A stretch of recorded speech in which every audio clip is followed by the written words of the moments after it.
So in today's video, I'm gonna give you guys maximum value for money with 20, not 10, but 20 fun Yu-Gi-Oh decks that you can build. This is in no particular order. These are all just favorites of mine. I think that you guys will have a really fun trying them out. And some of them are budget, some of them aren't. All right, let's hop in. So first up is Rockets. It's actually one of my favorite archetypes. I've been playing it ever since the Vrains era started, and they finally got Booster Dragon, a card I've really been looking forward to, and Borlo Dragon is now a lot easier for people to get, so there's no reason not to try this deck out. The monsters, when they're targeted by Link Monsters effects, can actually blow themselves up, take a piece of your opponent with you, like, destroying a monster, destroying a spell or trap, negating monster's effect, for instance.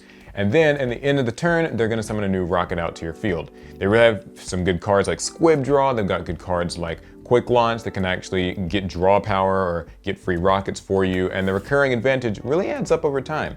Combines well with other dragon strategies, namely guard dragons. So yeah, there's a lot of fun potential here. I suggest giving it a try.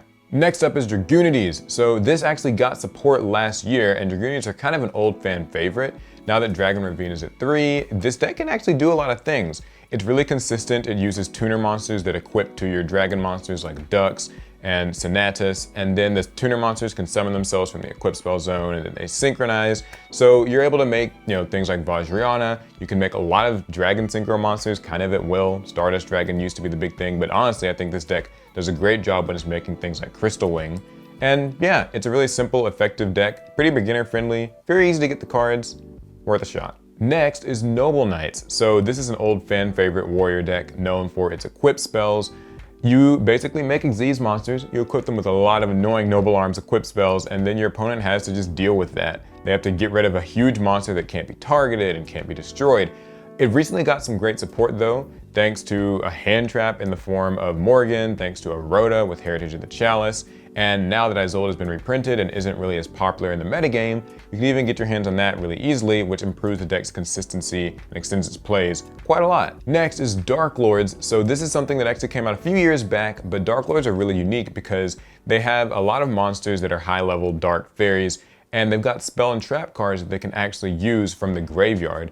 So almost all the Dark Lord monsters let you pay 1,000 life points and use any of their spell and trap effects from the grave and then shuffle that card back into your deck. This actually lets you get around any costs associated with those cards, and you get to reuse them again, sometimes even twice in a given turn.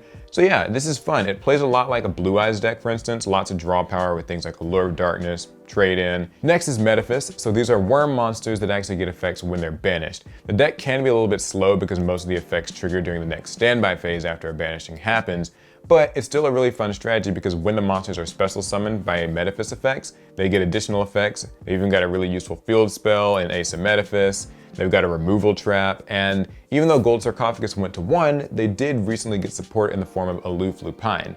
And you can use a lot of existing worm support. The main thing that comes to mind here is Waterfall of Dragon Souls, so that can search any of your worm monsters. It's like all your Metaphys. And there's even some fun gimmicks you can play around with when you use cards like Necroface. Next deck is For Hires. So this came out last summer, and I always find this to be a very great beginner-friendly deck. It's a really simple strategy. You've got a lot of different monsters of varying types, and when you summon them, they can summon another For Hire monster. When a For Hire monster gets summoned to your field, they'll get another effect. So basically it's a swarm strategy that actually can get additional effects like popping your opponent's cards or getting searches, and all the small ones function that way, and the big ones are the boss monsters. So things like Lafarl, for instance, can actually negate monster effects, Wiz can negate spells and traps. They even recently got a boss monster in the form of Falgo that can give them a lot of draw power, and they're getting another new For Hire monster in Dark Neostorm. Then there's Vampires, which actually came out alongside For Hires. So this is mostly the new vampire cards, things like Vampire Fräulein, for instance.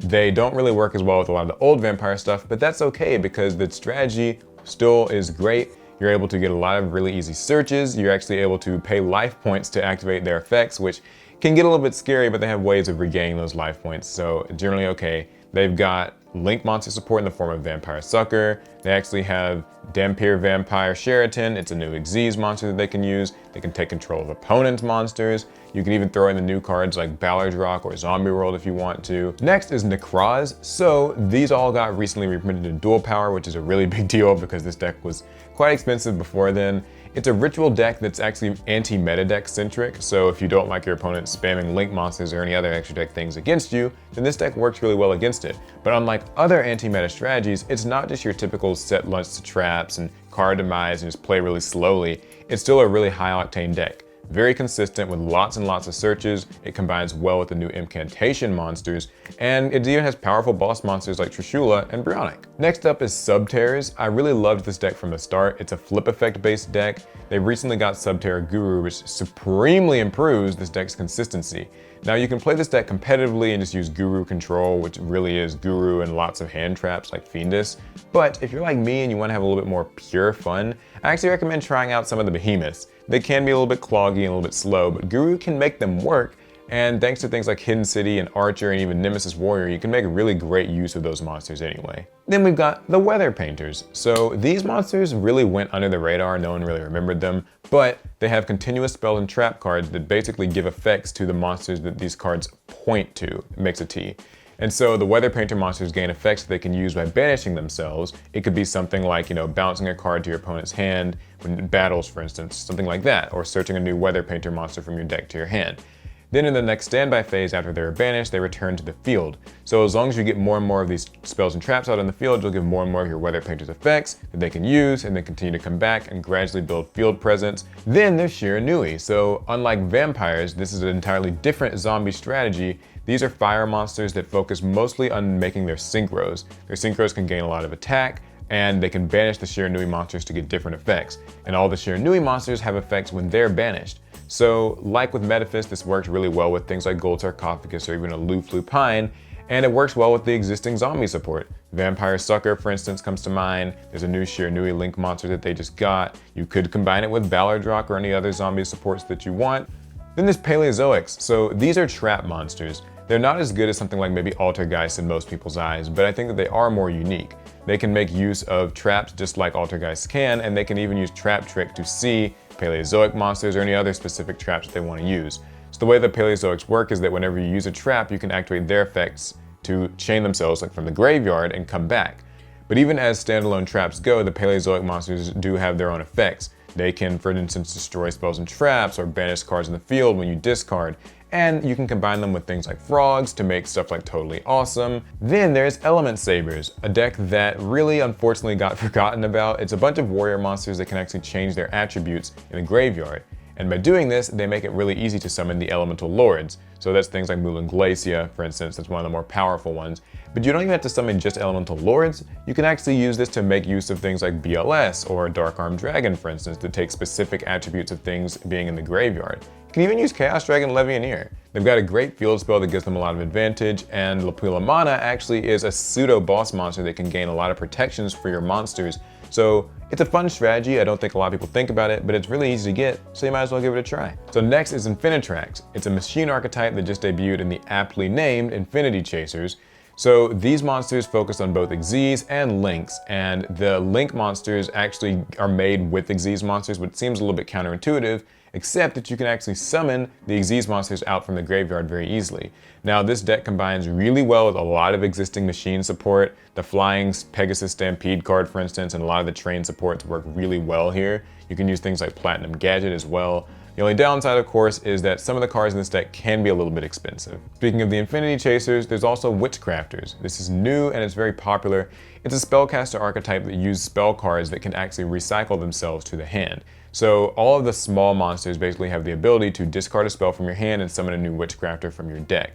This will cost you a lot of advantage, but thankfully the spells, like I said, will come back to your hand, and the bigger monsters, like Madame Very, for instance, can use those spells to disrupt your opponent. Things like increasing your spellcaster's attack and defense in the battle phase, or destroying cards on your opponent's side of the field. You could even throw in tech cards like Secret Village of the Spellcasters, or Magician's Left and Right Hand, for instance, to get more protection, and it's a fun strategy.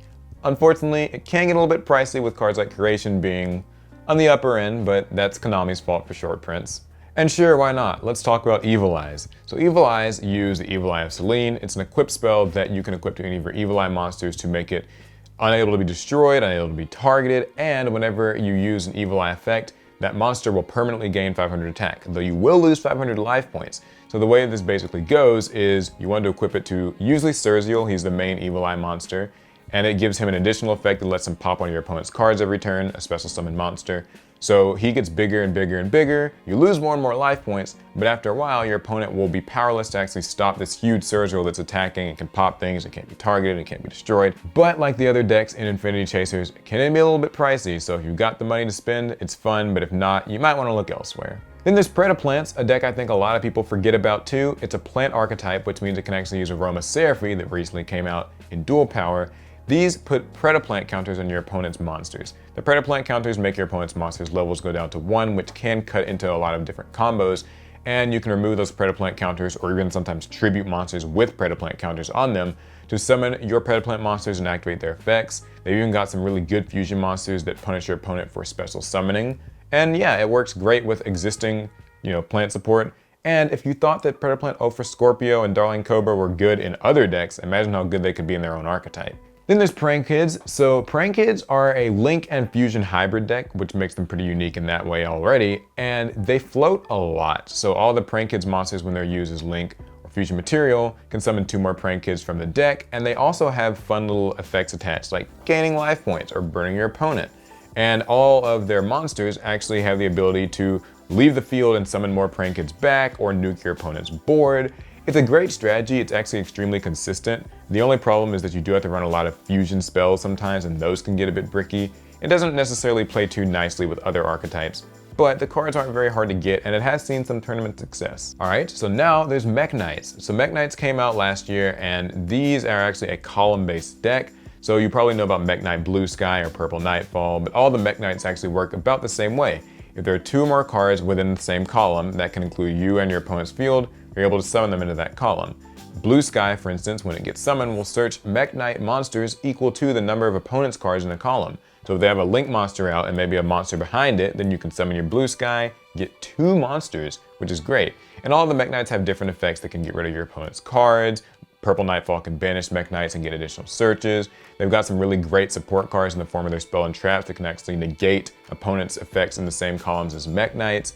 It's a good strategy. All the cards have basically been reprinted, so it's really easy to get, and they can even work as an engine supplementing other strategies like, say, Invoked. And finally, we've got Photons. So they just got Photon Advancer in dual power, which completes the deck in my opinion and gives it a lot of ways to make both rank 8 and rank 4 Xyz monsters alongside their new Link monster Galaxy Eyes Soulflare Dragon. So combined, this deck can make some really strong fields. Galaxy Eyes Photon Lord and Starliege Photon Blast Dragon both provide both protection and disruption against your opponent, and they can always make your fan favorite high-ranking Galaxy Eyes Xyz monsters all the way up to Dark Matter Dragon, which might get banned soon, but either way the Photon deck still works just fine. Alright, so those are 20, not 10, but 20 fun Yu-Gi-Oh! Decks that you can build. I highly recommend it. They've got all kinds of different playstyles, all kinds of different price tags, and the best part is, I'm sure I left some out. So let me know down in the comments below what fun decks you are playing right now. I'd love to hear them, and it's gonna be it. So thumbs up if you like the video, subs if you love the video, and I'll see you guys in the next one. Pass turn.